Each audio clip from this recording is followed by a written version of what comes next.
Good evening, everyone. Welcome back to the OGA Pick Close Qualifiers, this time for EU Playdown number 3. Me and Fluke ready to go again as we're back, Fluke, to try and get these round of 16s done for Europe.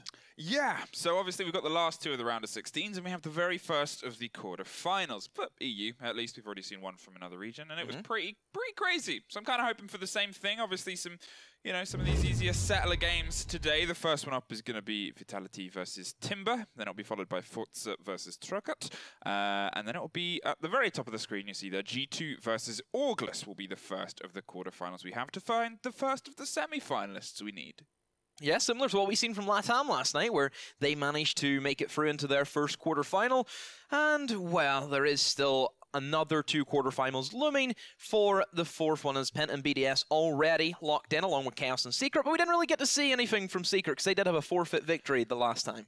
Yeah, and obviously we've already seen from the messages from Secret they want to hit this tournament hard based on just missing out from a slightly disappointing beginning to their CL season. So we're all excited to see that game, but before we get there, we've obviously got the ones in hand. And the first one obviously being Vitality versus Timber. Now, I say Vitality, I'm pronouncing it as they do in France. I should probably just say Vitality. I feel a little bit like a fraud. You think you're Milosh? You have to always pronounce it in the correct region, but you know what?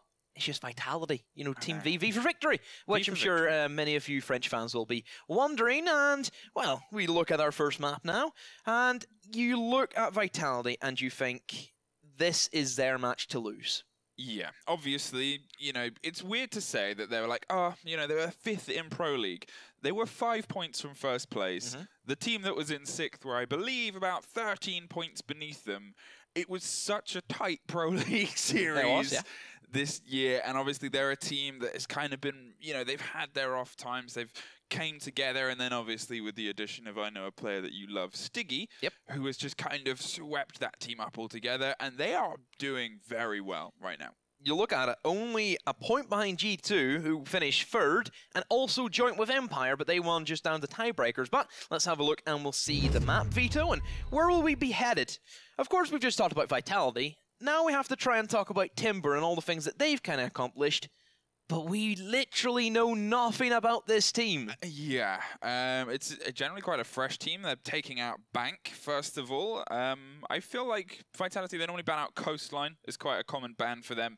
And then they're big fans of Villa, they're big fans of Cafe, so I'll probably see either of those in their pick. But Timber, they're a bit of an unknown factor. We've had quite a few of those. They came through on the bottom side of the bracket of the Open Qualifiers, which meant there wasn't really anyone to face, and it was a pretty easy journey for them to get here. But as they've found with a lot of these teams, then you're almost instantly up against a Pro League team. And those are tough matches. Those are what we call tough games.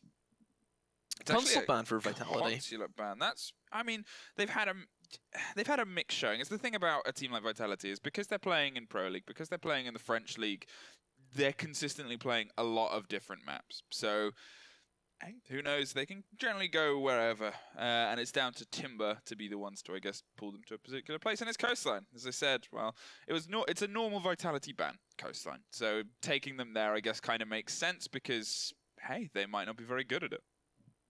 I can definitely see Cafe being picked straight away by Vitality. That is one of their strongest maps, but Villa is also added into the bargain. That's typical from Vitality to try and take the smaller teams, you know, to one of their big powerhouse maps. And now the pressure's on Timber, because you look at Cafe and Clubhouse now being left open.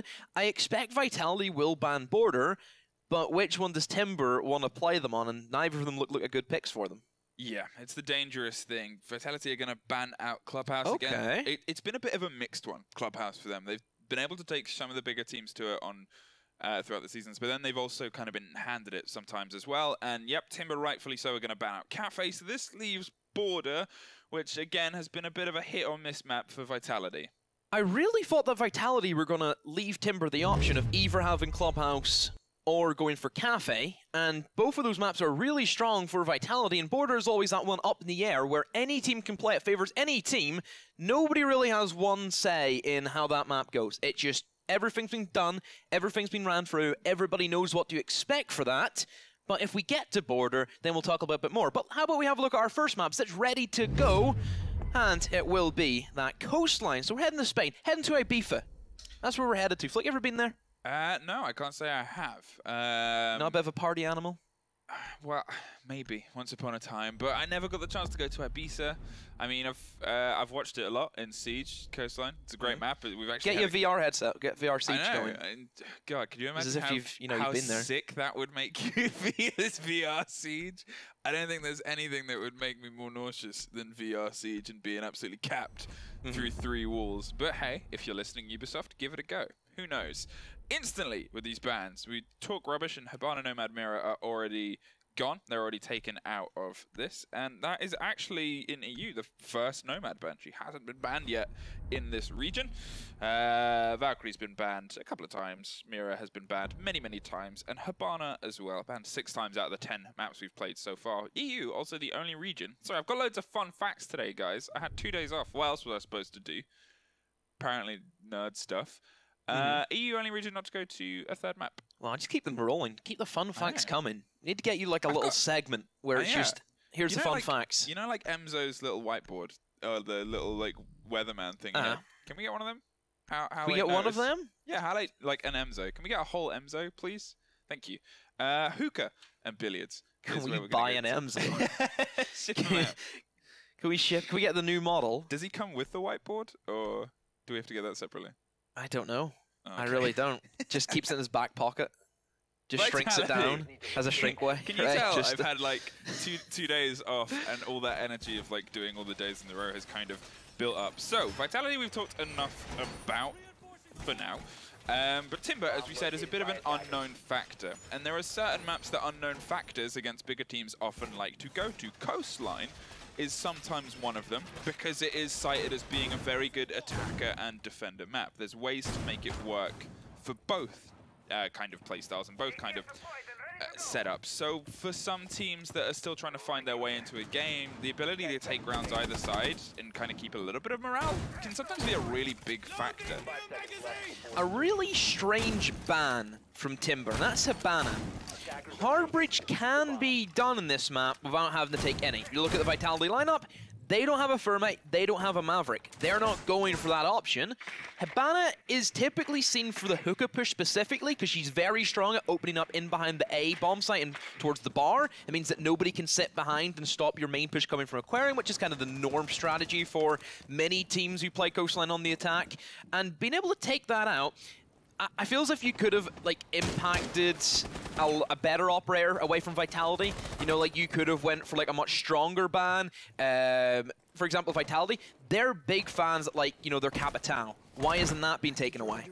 Yeah, I mean, obviously it kind of brings down to where you want to take them. Spark opening up the day there against her Ness on the far side, and now I guess we'll start to see how this falls together. The pace that they have taken control of security and tried to force them out from underneath kind of shows the caliber of the team, and this is going to be one of the things that Timber is going to have to battle against for a while. It's just the sheer speed that this team can kind of bring. And, you know, we've kind of talked about Vitality before. Everyone is familiar with them. They've been a long-standing thing in Siege, but under a couple of different rosters, one of them being the classical slow build to execute. This team has a lot of fire in it.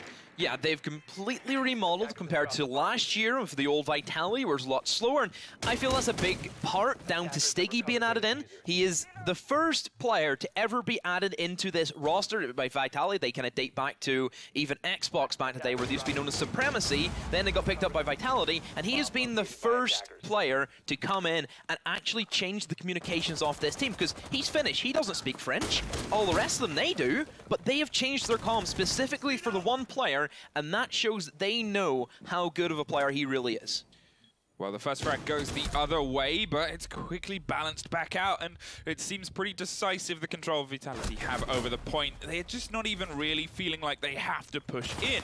They're holding all the angles, closing them down. They're kind of making Timber make a couple of mistakes, running a bit wildly, swinging into gunfire. The angles and the air is getting thinner and thinner and thinner, and as Qual finally just jumps in and starts planting the diffuser behind some gridlocks, and it gets pinged out, the window man on Billiards is surely going to end that round. First one to Vitality, and they have come in at full speed, it seems. That was a very, very, as we said, it was coordinated. Every single angle and every single kind of cover was there, and they fed the Timber defenders to each other.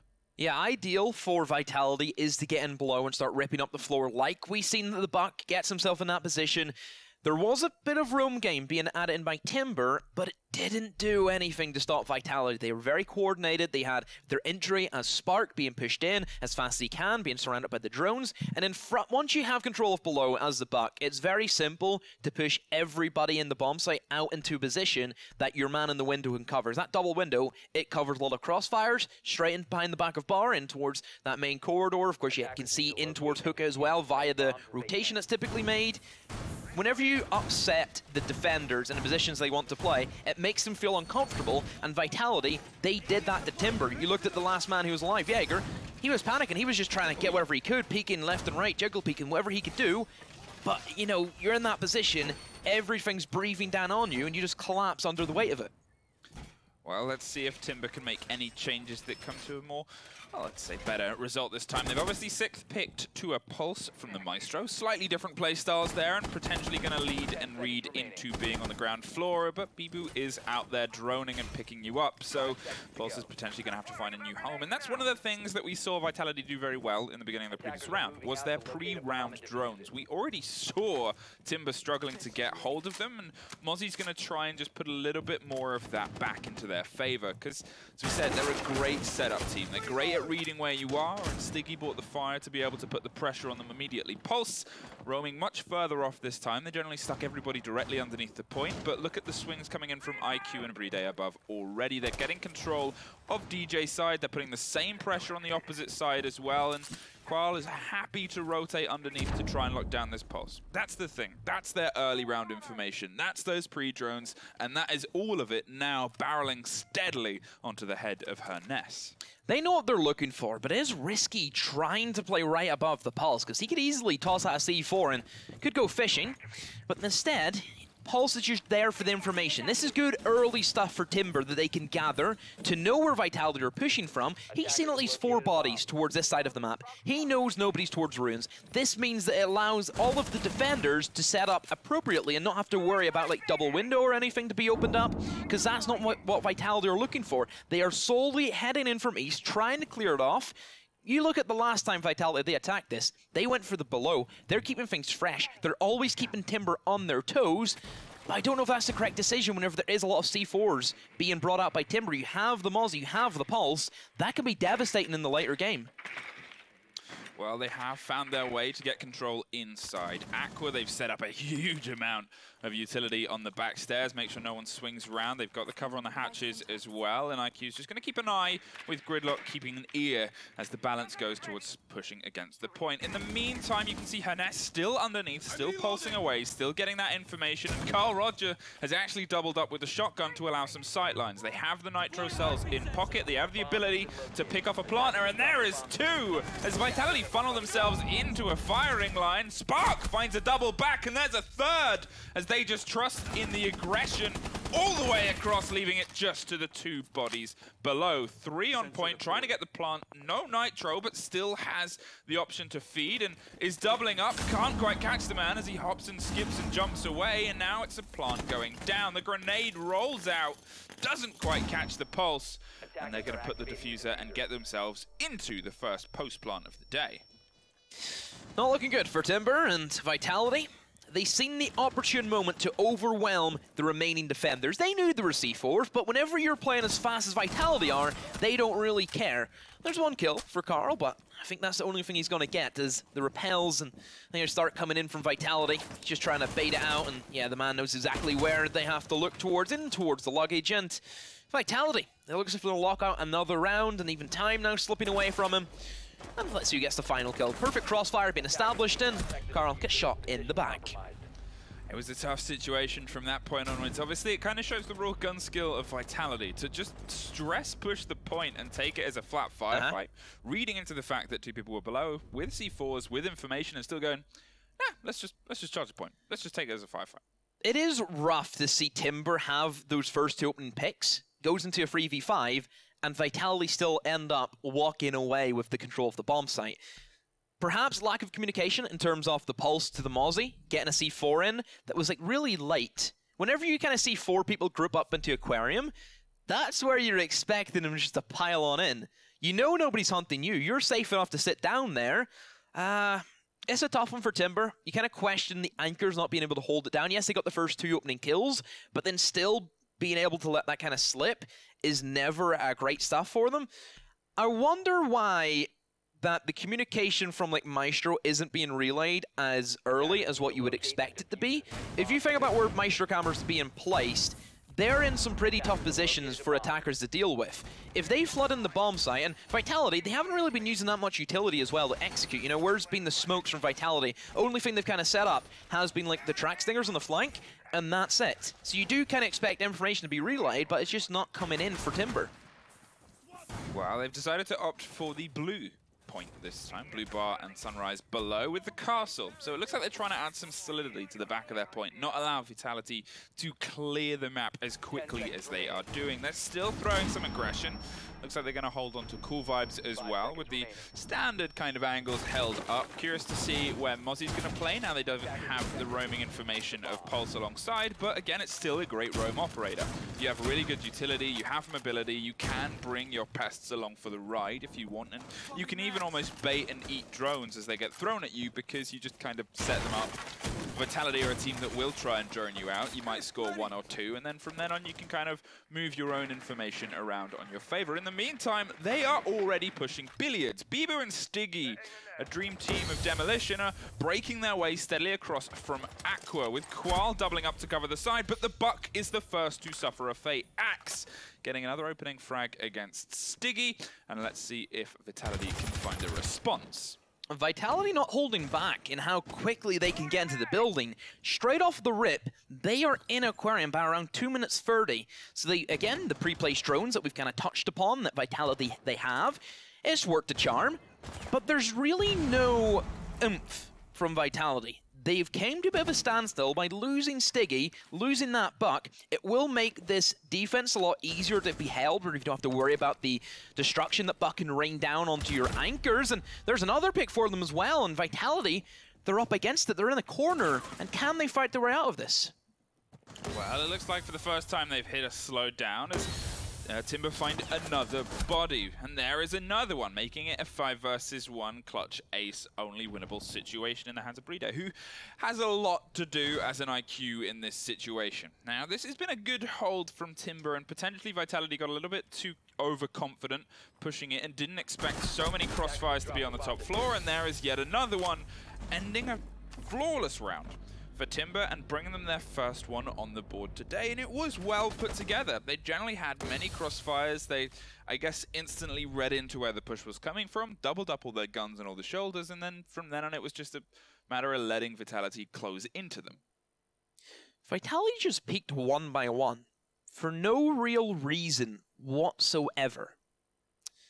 Don't get why they would go for that. Why wouldn't they just try and play it as the way they do? And that is set up with all their utility being ready to rock and roll, fire it all in. It puts the defenders on the back foot. That's whenever you open up for your fraggers to walk on in and get those important kills that they're designed to get. And then from there, it's simple enough for Vitality. We very rarely see them lose a site execution, because that's, you know, their big strong point is being able to push in and, you know, really destroy anything that comes against them. The whole thing about Vitality, though, is if you can shut them down early and you can take off an important operator away from them, they will start to slow down. We've seen that. Timber, they got the first blood onto Buck, a big important operator for Vitality. We always see that being brought by either Stiggy or Qual, typically. Once you eliminate that factor, and then Vitality know that they've lost not only the utility that is needed to attack Blue Bar with the destructibility and the verticality that allows that, but also the fragging potential of C8, which they really rely on. Well, they're opting not to return to Hookah. They're going to instead swing their way down to the kitchen side. And again, we're looking at some vertical holds.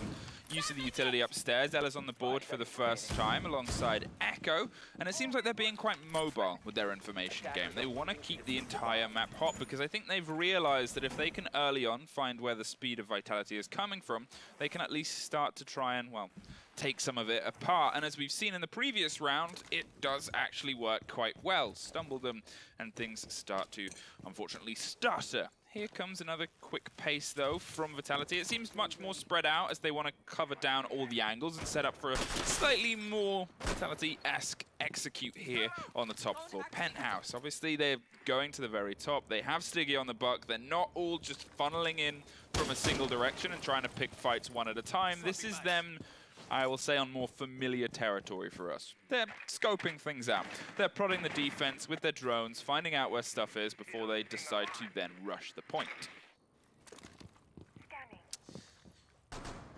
Vitality look as if they're trying to push in towards Sunrise and Blue. That leads me to believe that they're on for the kitchen take, not prioritizing the upstairs room clear out where there is a couple of roamers lurking for Timber.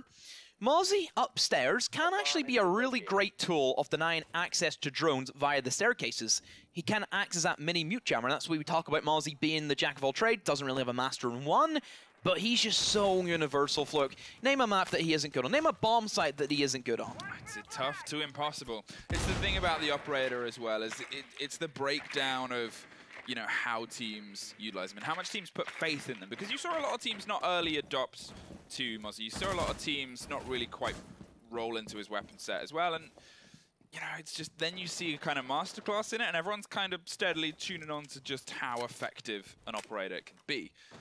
Well, this is a minute 10 and the longest we've seen every single operator on the board for. Again, it shows that maybe Vitality were rushing a little bit too confidently, and obviously they paid a bit of a price in the previous round. This is them, again, trying to lock down as much control as they can before they find their way to the point. And with the roamers of Timber finding themselves in steadily less water to swim in, it's only going to be a matter of time before we at least start to see some trades go a certain way. First blood, though, will fall for Timber. Vitality have just slowly edged their way in to the bomb. They've just slowly edged their way in as far as they can get right to that kitchen door. The only issue now that I kind of worry for Timber is that they could be overwhelmed just like they did I think it was, what, the second round? Vitality just rushed on in. This could be a similar thing happen for them. Timber, though, they're still holding firm. As I say that, Spark does get the first blood on the half of Vitality. Stiggy still downed. Don't think anybody's going to be able to pick him up, and there's a rotation from Courtyard. No flanks being covered by Vitality, and Qual now all to do it in the 1v1 pretty much now. Can he win it? He knows exactly where the Ela is, tucked away in towards the bathroom, pushes on in. He doesn't know where it is. There's the Scorpion pushing in, and well, Timber, they managed to take that. You're seeing little mistakes from Vitality there. You're seeing moments where, you know, they're still trying to find their semblance on this map from what was an exceptional first round where they set up all their angles, set up all their covers, and shepherded Timber to their doom, to a second round where they just body counted their way through onto the point with a bit of brute force and a lot of gun skill. And then the third round, things didn't go at all their way. They were shut down on a flawless, and then there they tried to kind of revert back to their first round strategies. They bought their droning out, they bought their pace and whatever, but Timber just kind of kept themselves alive long enough to prove fatal in that end 30 seconds. The whole thing about Vitality is that they all push from the same direction. On Coastline, which can be a very heavy roam-favored map, you have rotations that you can, of course, kind of obtain, and it's a very open, spacious map. You have a lot of long angles that you can use and abuse against the attackers. And if you look towards that west side of the map, it's kind of like the whole map's split in half. You have Blue Bar Sunrise, only two ways you can move over to the other side, and that is either through the kitchen corridor or through the office, which is a risky one as well. Like we seen Timber were holding that down. Vitality needed to have somebody putting pressure on the opposite side. If they had somebody open up double door beside Lamborghini, it would have worked a lot better for them. It means Timber would have to kind of push back into a shell. They could not have that same aggressive nature that they had. Overall for Vitality, just pretty sloppy in terms of their positioning. But you got to give credit to Timber as well for being able to play their way out of the situation. Again, as I said before, keeping themselves alive towards that final 40 seconds proved absolutely deadly, because it wasn't even the matter that they were winning the gunfights with ease. It might have been a trade where they just got the Vitality player down, but at that point, Vitality can't rotate to get them back up. We saw Stiggy down. We saw, I believe it was Spark, also down, or Reday maybe. And, you know, those kind of moments where, well, we still have to push the point now. There might still be someone around on the side. We know generally where they are, and it was a 1v1, but wow, that was a way to open around. Spark drops Carl Roger. It was a 1v1, but, you know, there was so much else that had gone wrong that round. It's a 1v1 where you're under more pressure, and we could see it kind of suffer to the end. Great take there from Hernest to read into Stiggy, but great pickup from Vitality to find the cover, and Spark finds his double. As he is determined to keep Vitality in the lead on this. Slowly again, closing down all the roamers. This is much more akin to the first round, and maybe hookah is just their favorite point to attack. Once again, a very spread out roam game from Timber, only leaving 2 men on site. They had their Maestro and Sunrise, and yes, that can be a great tool to have as a defense. We know how strong that gun can be. The LMG is one of the better weapons in the kind of top echelon of defenders. But if you do lose them, then you lose the accessibility of being able to turn the cameras and use the laser beams that come with it. Vitality, they just look as if they're on top of it this time with the roam game. They've figured out where Timber like to hold, and if anything to go off of the second round on the hookah defense for Timber, it was a very spread out roam game. Vitality know this, and they're going to try and have a go and have a fight against them, and they have successfully done that. They've cleared them out, and just this should be simple for Vitality. They have plenty of utility. They still have smoke grenades from Qual, more importantly. I'm sure Sophia has a couple of stuns ready to go. And just the pressures on Timber to really hold this together, but it's not going to be an easy task. Well, here comes a little bit more of the pressure, and with 45 seconds on the board, they've got to make it count. It's a 4 versus 2, sure, but we've seen Vitality struggle in the dying throws of the previous round, and this is a point where they don't want to drop it because it's otherwise been a very successful run so far. So Pega is still trying to hold down on the hallway corridor. They've very much been funneled into a single corner, and they're just going to try and lock it down. If anything, the smoke should be with the Kaidas just to stop the push against that side, and I'm sure that's where he begs to be, but Bibu is not going to have any of that as he creeps up the corridor and tries to find his way in the middle. The shotgun here could be absolutely monumental and swing in the way of this round. Swaps away from it at the worst possible time, however, and there is an easy pickup of a double for Bibu. Doesn't even That get was the double. simple. Simple. That's what we call that, Fluke. Very easy for Vitality to find out the 2 remaining defenders, and just as they do, they will push out. See the difference this time for Vitality? They approached it from different angles. You had multiple people pushing in from multiple angles. One coming in through blue, one coming in through that main corridor, which was Bibu, one still pressuring Aquarium, and one outside still trying to have like a bit of a kind of crossfire if anybody does want to rotate. Just easy execution for Vitality, and we very rarely see them lose those, and it's just the early game that Vitality always need to focus on and concentrate, because if they do get that upper edge and they clear out the roam game, just like the last round, then they never have any problems against teams. They're one of the most finesse teams that we have, I think, across the world. You know, they're a team which has their own playstyle named after them, for goodness sake. Look, that has to count for something. That's the thing, and I guess we'll see if they can make it count now, because obviously we said, and we commented on it for those who aren't familiar with the early days of Vitality, they defined a style of this game which was just, they could control a map without you ever seeing them, and then suddenly in the final 15 seconds, completely swarm the point, drop everybody, get the diffuser down, and it was just, blink and you miss it kind of strategy. That's changed the face over the past 6 months and over the past thing, and you know, they've brought in this, as we said, sticky side. They've got a little bit more aggressive with it. They've been a little bit more violent in terms of getting their map control, and it's worked very well for them. They had a really good season, and it was just unfortunately so did a lot of other teams.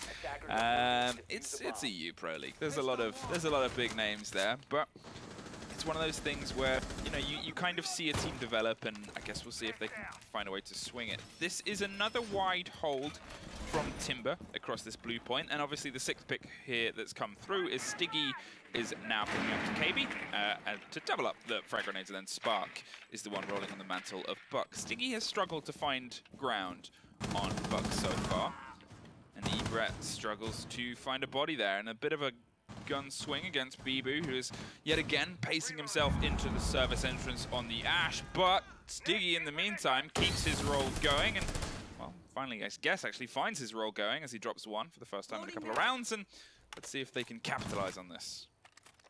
Again, that first pick for Vitality, it's done them well. Ebrat now, he has to be aware that there is a lot of things coming for him. A lot of utility. Plenty of flashbangs. Axe, though, does respond with a kill onto Stiggy. And that's Dokkaebi off the table, and Nade barely scrapes a Maestro, still alive.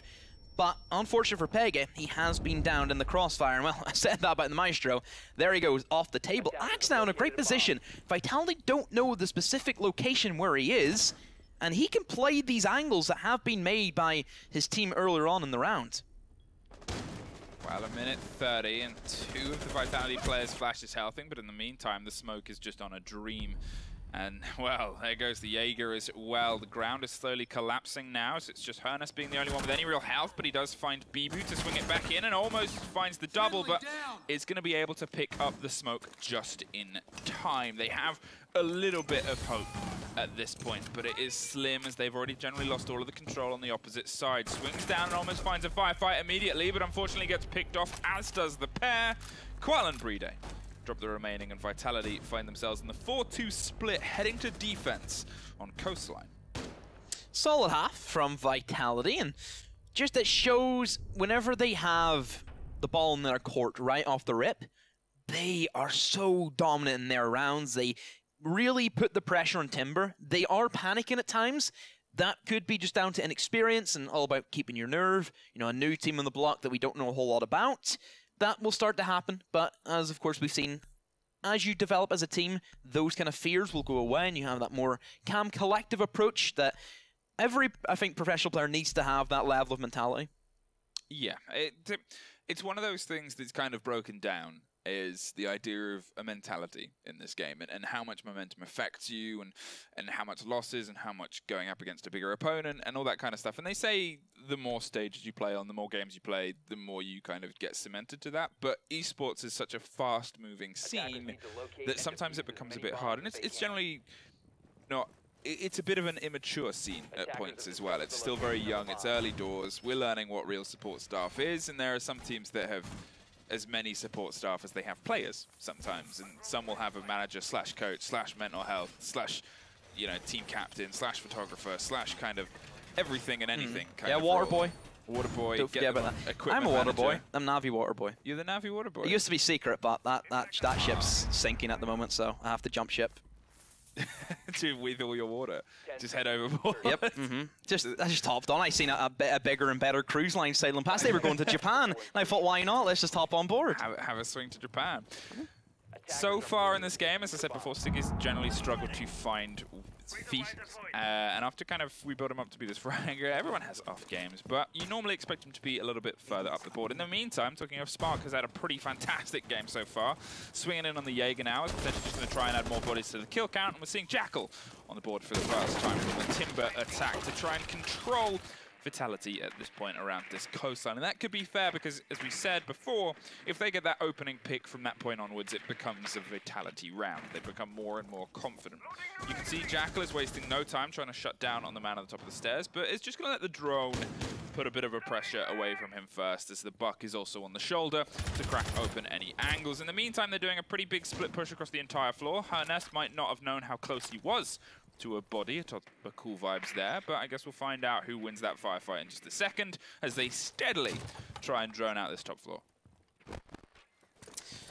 Timber will enter towards Penthouse, which is a bit of a strange way to approach the blue bar hold, but since they've realized that Vitality have gave them the full access and can simply push on in, only the one roamer that they have to worry about, and he is right into the back of Hookah, but will be supported by blue bar, so very situated areas for Vitality, and it doesn't give them a whole lot of aggressive nature to them. They're kind of trapped in corners, and there's a perfect example of why we don't see that position really excel, just because there isn't a whole lot of offers. And First Blood does go in the way of Timber.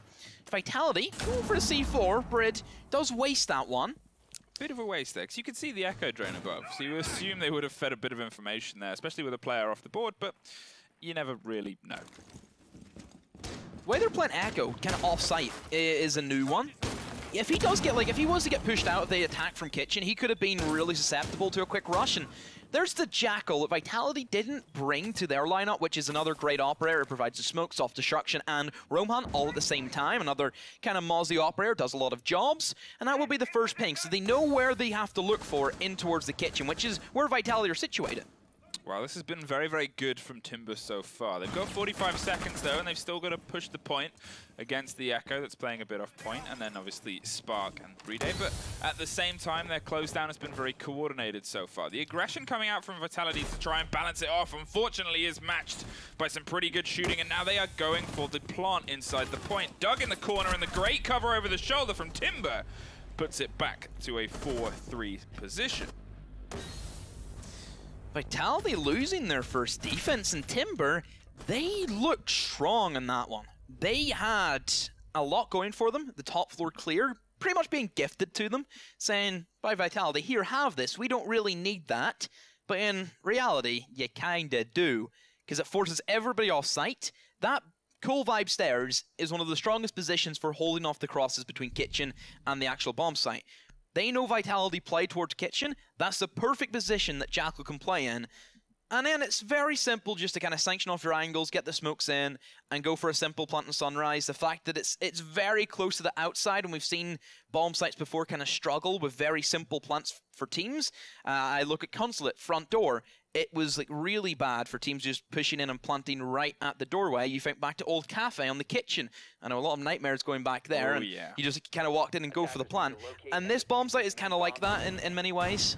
Yeah, you normally need someone being very active with a good gun, and usually you'll see something like a Maestro and they've got the camera up on the kind of pillar of the bar, and Echo as well, but usually bringing themselves a little bit more central to the point. And I'm wondering, obviously, if Vitality's previous round was just a little bit too spacious. They were a little bit too spread out. They were kind of trusting in being able to hold the 1v1s around the map, or 1v2s, and use their kind of, you know, expected higher skill level to be able to win out these fights. But Timber are bringing the one thing that often struggles against in Siege, which is communication, which is the ability to close down. And we saw, yes, we went, well, why are they opening in from Master? And it's because that was ground that they could take. And then from that point onwards, we had one body pushing in from Hookabouc. We had one body, which was the Buck, pushing across from Aqua, and we had two bodies pushing from the Master side, and all of that funneling against one person. Doesn't matter who you are. If they're coming from in front of you, behind you, and to your side, you're just going to get picked off. Timber, they will take on the defense of a Hookah for Vitality. Lineup, bring in the Thatcher, but not like bringing the Thermite to kind of accompany that. But I'm sure that is just to get rid of utility. Thatcher can still be great for eliminating ADSs. You can actually throw your ADSs on the rooftop, and that will destroy ADSs, for example, behind the Aquarium bar, which is like a big one that like a lot of defenders want to try and hold away. But since there is nobody from Vitality haven't really went for any crazy offsite holds and hasn't really stopped Timber from taking what they want. They've been a lot more reserved, a lot more relaxed in how they're playing, and I don't know if it's the correct decision, because against like a newer team, don't you want to try and get in their face and try and make them feel uncomfortable, just like Vitality were doing with their attacks? Yeah, it seems a little bit passive this time around, and obviously they've already lost the Mozzie. Stiggy's holding down the long angle with the Maestro, as we said, would have probably helped on the previous map instead of trying to funnel their way back in towards the end. Breeday is holding the close corners on the bar, ready to swing around if need be, but we're seeing a similar setup to how Vitality pushed this previously. They have the Buck underneath causing some problems. They're holding the big angles, pre-firing an entirely soft wall at this point, but the bullets are going to fly back over, and SAPPHIRE is unbelievably hits the bullet hole and drops Stiggy without him even beginning to become aware of that. Now Axe is free to crack open as much as Bibu decides, well, no, you're not so free. Hernes, however, on the triple kill, finds another, and this is down to Bibu to try and cause some drama from beneath, because steadily they're getting more control. SAPPHIRE drops in the background and Bibu finds them, but they're putting the plant on the billiards table. Bibu has to rotate up background. There's not much more you can do from beneath, and Timber post-plant 4-4. I was not expecting Vitality to struggle this much. Honestly, I thought the first map was going to be done by this time. But Timber are still fighting on past that. It's not good if you're Vitality. You have to think about, you're the professional team going up against the unknown team. You should always win this game. You should always, always have a great scoreline against these certain teams. If you're a team who could potentially face Vitality, you're sitting there thinking, okay, guys, we got a free win. Because Vitality are not looking that strong. Still, we have to see how fours do, because they will be playing after this, and that will decide then the quarterfinal for play day number 4. But if fours are watching this and they think, well, we could have Vitality next round, which is what we're kind of expecting, Vitality don't look too strong. Or perhaps it's just Timber being an unknown quantity that we didn't really add into the formula. That's the thing. I mean, so far what's kind of come through for them, as I said, is their coordination. It's been very, very good. They've been able to find the frags in and amongst their tactics. And obviously, we've already said the first frag seems to be, I would say, more important in this match than I think we've seen in any other match. I believe there's only one round so far where the first frag's gone the other team's way for the team that lost the first body to then pick up, which was the very second round with the immediate rush. Other than that, it's generally been very coordinated, and I guess it's kind of not really working in Vitality's favor at the minute. They seem to be making, you know, it's tough mistakes, but it's little mistakes that are building up, like the Maestro death we just saw. His gun blocked the view of the little kind of the bullet hole that had been knocked in. The smoke came down afterwards, so there might have been a bit of a miscommunication about whether the Zephyr had rotated and stayed there. But at that point, as a player, you would kind of expect them to. You saw the body move across, you pre-fired it with an LMG that could have kept pre-firing for a good full 2 minutes. And then you just kind of stopped off, and it allowed them to be able to crack it open. And even if you pulled back a step and bought yourself another couple of seconds, there was still bodies alive. There was bodies underneath and Bibu trying to do stuff. Holding them at that angle and holding them there from still being alive could have been a make or break at that point for Maestro. Here comes the next round, here comes a quick push, and Hernes is looking to add to his already impressive tally of bodies. Axe has been pretty proactive this game so far as well, being able to push in, get those entry frags, and even on defense, as he was the Jaeger, also putting in a shift. So he's below, has to go up against 2 roamers at least towards Sunrise, and also a man lurking towards the blue. So Timber will try and eliminate said roamers. They're trying to pinch them in as much as they can. They have pressure also coming in from the Sunrise side of things.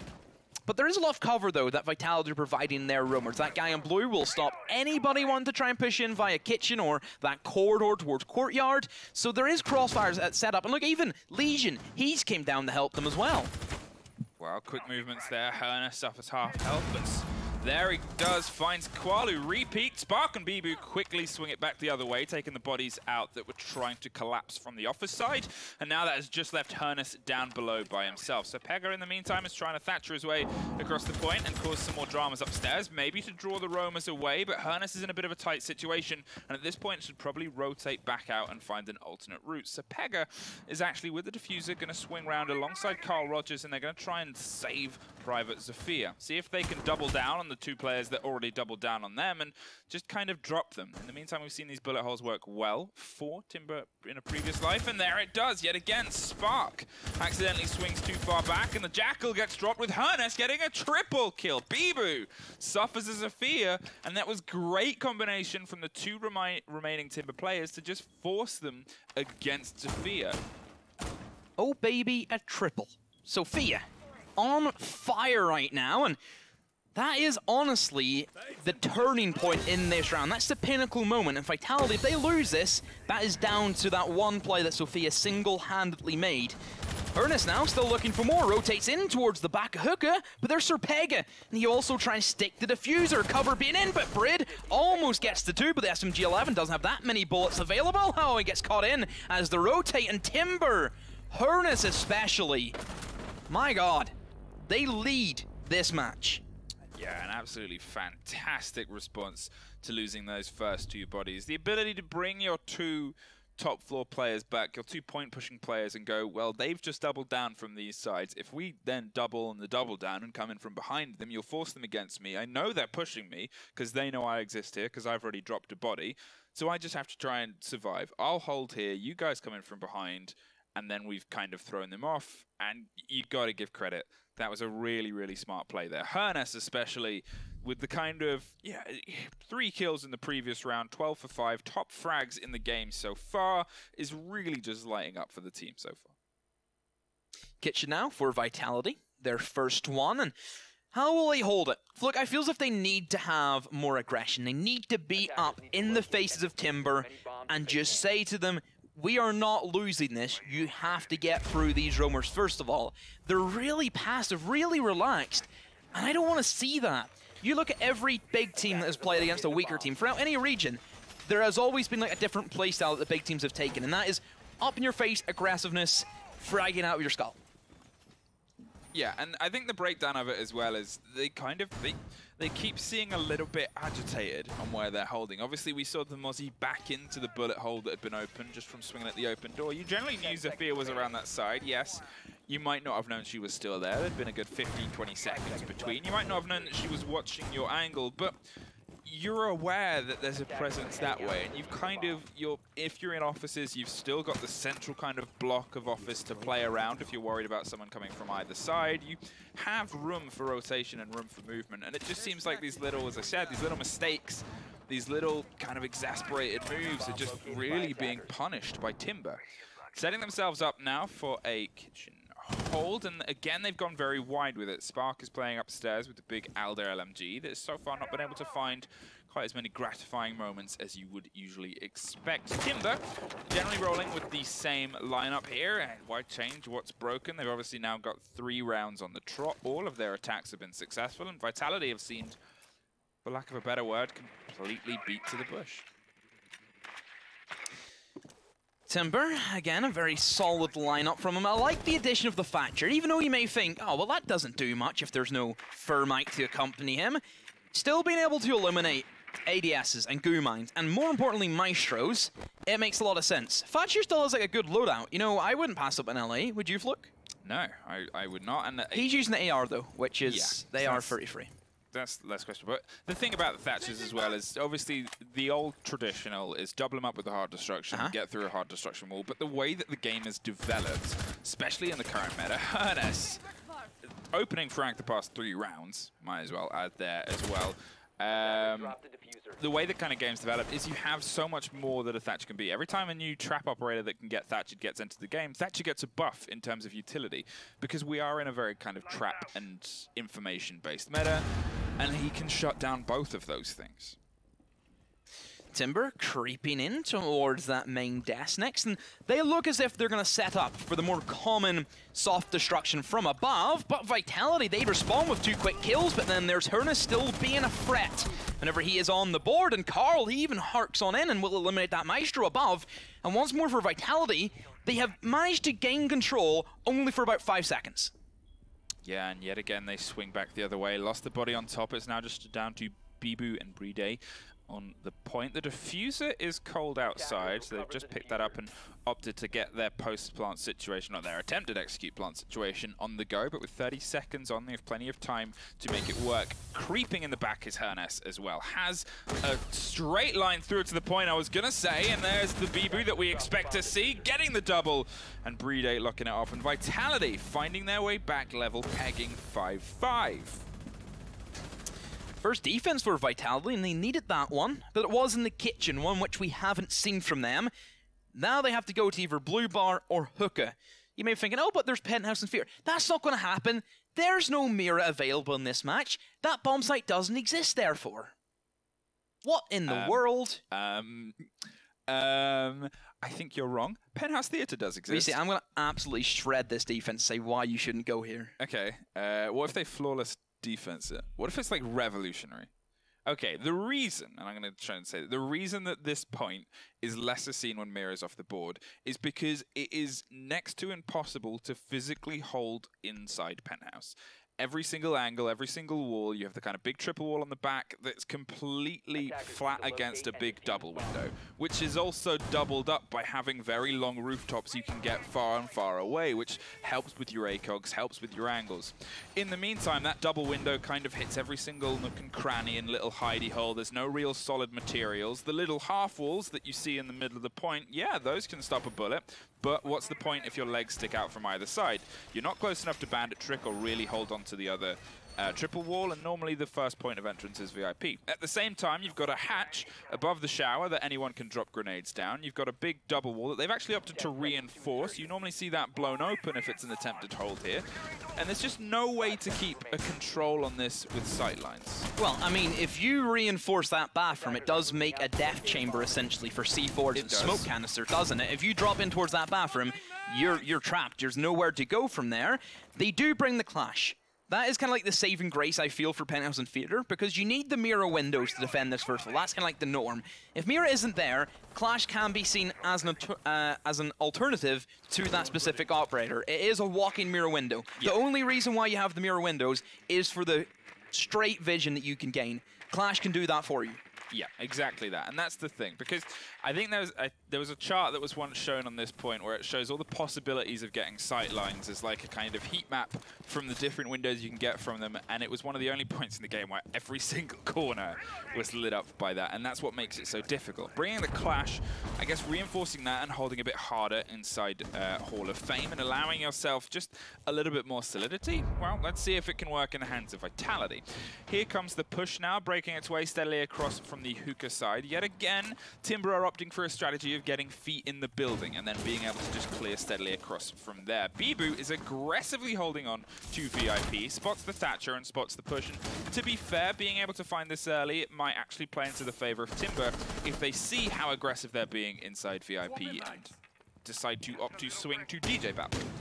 They will look towards below. Opening up kitchen is a strange one to try and give themselves some clarity of knowing that that VIP is clear, but they're not bucking the correct positions, and nor do they have any drone supports for them. That's one thing about Timber. Their drones have been very lacking, perhaps why they bring the Jackal to kind of alleviate some of that pressure. There will be a rotation hole that Legion can try and use and abuse, and well, he will do that with a quick peek around, and Qual also jumps on. And a kill for him. Axe, he falls, and all three members of Timber are stacked up in towards that main hallway. Well, the mistake of this, after kind of going on about the sight lines that you can get from the opposite sides and the other sides, is they've all just pushed in from the same way. They've done their standard clear so far, Timber, of get in the building and push across, and, well, it hasn't really worked on this point. They've actually played into some of the benefits that this point offers, which is that it's quite wide on the doorways. If you're holding those and you trust that no one's coming in behind you, you actually feel kind of confident. Because if you look at the balcony, you've got this big window and you've got a door slightly further along, but they hadn't applied any pressure onto here. So they were free to just play the Clash in here. They were free to put a gun behind it, and now it is a 5 versus 1. They kind of did what Vitality did on their attacks, and that was not push from different locations, which did punish Vitality, and it's punished Timber as well. Whenever you know it's going to be a penthouse and theater, it's really simple to take. All you do is you open up the bathroom hatch, you get somebody in double window, you drop the hatch, you take control of VIP through the DJ deck, which nobody was there, that was the main cause. You don't attack from the hookah side, because literally you don't need that. And all you do is you smoke off the cross towards theater, and you simply plant in a blind spot. Yeah, if you look at the amount of time that it took them to get the bodies inside Aqua, through Billiards, and then they found a Clash in there. If they had one person on DJ Bauk, that would have been an easy pickup to drop the Clash. Yeah, they might have been traded out by the other body that was playing inside there, but all you have to do is pre-fire through the window, and that would have been Clash, dead. And you do think, you know, maybe if they're just diversified just a little bit in towards what is the standard way of attacking that point, it might have been a successful story for Timber. Unfortunately, they find themselves now looking on the wrong side of a match point, but it's hard to write them out so far when they've already won this point twice on attack. Hookah's been a real issue for Vitality, and I think it is down to the kind of pacifist role that they went for, which is a bit strange in a game where you need to kill people, going for a very slow and don't really want to take the fight through them, which is questionable. Yeah, let's be friends. There's who needs violence? F is for friends who do stuff together. U is for you and me. N is for anywhere and any kind of fun. Down here in the Rainbow Six. No? Siege. Something like that. It doesn't fit. We'll work on it for the LAN. Vitality, in the meantime, setting themselves up. They've bought the Pulse now, and they're going to opt for some underneath information. I think this is wise because, as we said, Timber have generally had a habit of they'll enter from the opposite side of the point, which is usually free real estate because they want to be inside. They're not really doing too much on the windows, not doing too much aggressively outside the building. They feel themselves more comfortable inside so far, and to be fair, it's worked pretty well for them previously, and I guess they're going to try and use the Pulse and the Mozzie to counteract that, get that instant information and stop them being able to even get their feet in, which it seems like, well, there's a bit of a slower pace this time round to Timber, which has otherwise been, I would say they've at least found people inside the building every round up to this point. They will use a bit more drone work, which was slacking in their last attack for that penthouse and theater, which was honestly their kind of downfall, not being able to pinpoint exactly where players were positioned inside of VIP and even towards Hall of Fame. That was the big downside that they did not have control of. Vitality, they will be bringing C4s. There's at least 3 of them there on the table. Pulse and Mozzie are a common occurrence below, but also Mute can even rotate downstairs or just save it as one on site that you can just toss out and try and stop the plant, such as that shape and form. So they have managed to clear out below, and Bibu, he's off the table, but Axe does take a lot of damage for it though.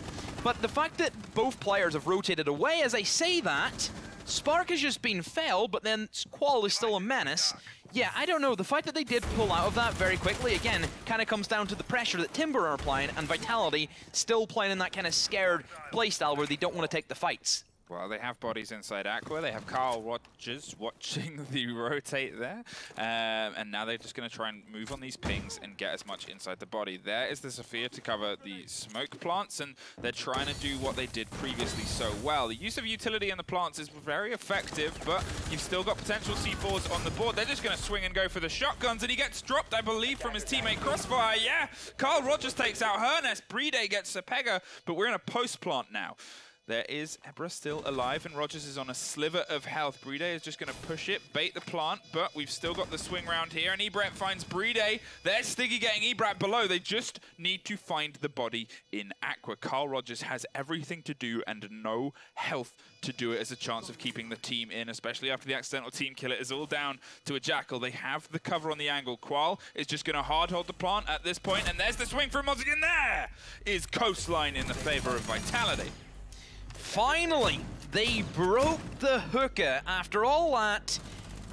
Honestly, Timber just gave them that with a TK. All of that revolved around Jackal, TK, and Sophia. That was the end-all and be-all. As soon as that happened, they couldn't give the cover. They couldn't provide more stability. They could have easily rotated away, held the bomb, upside down repel. You never win that if you're Vitality. But hey, they take that, they take those things being gifted to them, but we still have to see how they move on to map number 2, which is coming up after the break.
predict the outcome, win the game.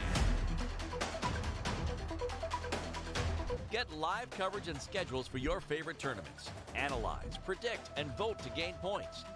Compete with other esports fans and climb the leaderboards. Strafe, everything esports. Download now on iOS and Android.